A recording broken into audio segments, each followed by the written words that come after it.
Tu t'es déjà demandé pourquoi tu réagis si fort quand quelqu'un te critique, alors que d'autres s'en fichent? Ou pourquoi tu tombes toujours sur le même type de relation toxique? Spoiler, ce n'est pas le hasard. C'est ton ombre qui parle.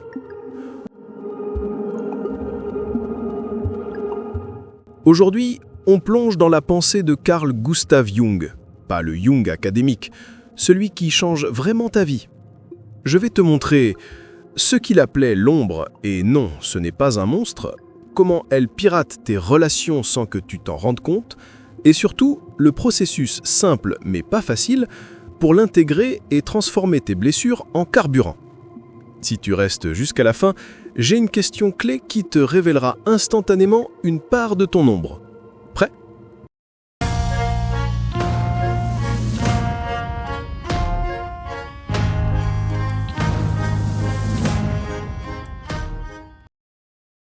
Pour Jung, l'ombre est l'ensemble des qualités, désirs, souvenirs que ton moi conscient a rejetés.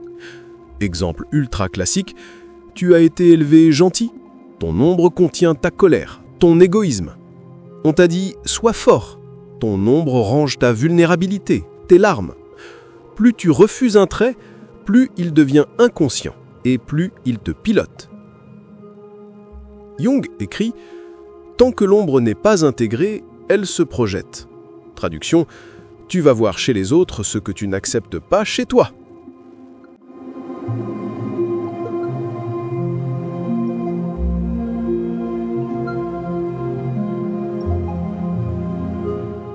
Relation répétitive. Tu te plains que tout le monde t'utilise. Demande-toi, où tu t'utilises toi-même en t'oubliant? Coup de gueule disproportionné. Ce pote qui t'a ignoré au resto? Surréaction? C'est peut-être ton ombre de rejet qui ressurgit. Petit exercice maintenant. Note la dernière personne qui t'énerve au plus haut point. Liste 3 traits que tu lui reproches. Bingo! Tu viens de dresser le portrait de ton ombre.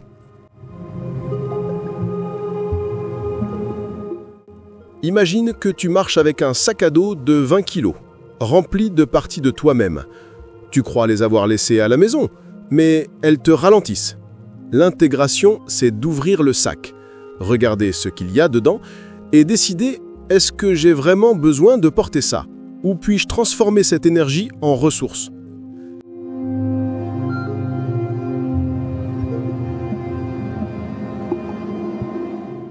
Étape 1. Repérage. Le miroir des émotions. Dès qu'une émotion dépasse le 7 sur 10, stop. Demande-toi, qu'est-ce que je juge ici? Qu'est-ce que je refuse de voir en moi?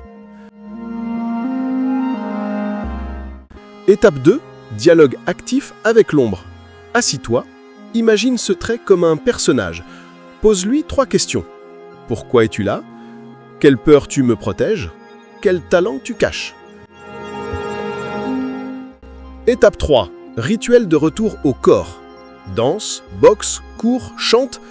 Incarne le trait pendant 5 minutes, puis respire 4, 7, 8 pour ancrer. Répète 7 jours, tu sentiras la charge tomber et une énergie neuve apparaître. Julien, 34 ans, hyper perfectionniste. Il déteste les flemmards. Il fait l'exercice, son ombre est la paresse. Il dialogue, la paresse le force à lâcher prise, à écouter son corps. Il intègre, il planifie désormais un jour vide par semaine.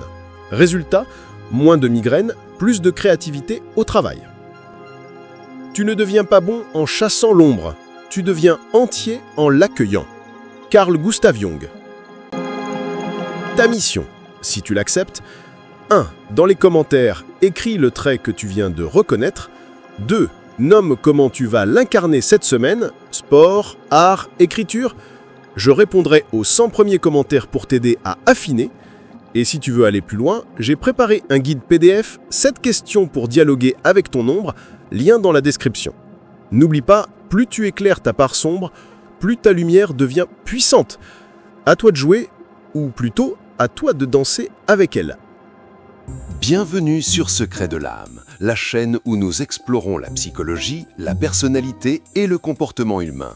Ici, une question guide nos vidéos. Peut-on vraiment changer? Abonnez-vous et découvrons ensemble les clés de l'âme et du changement.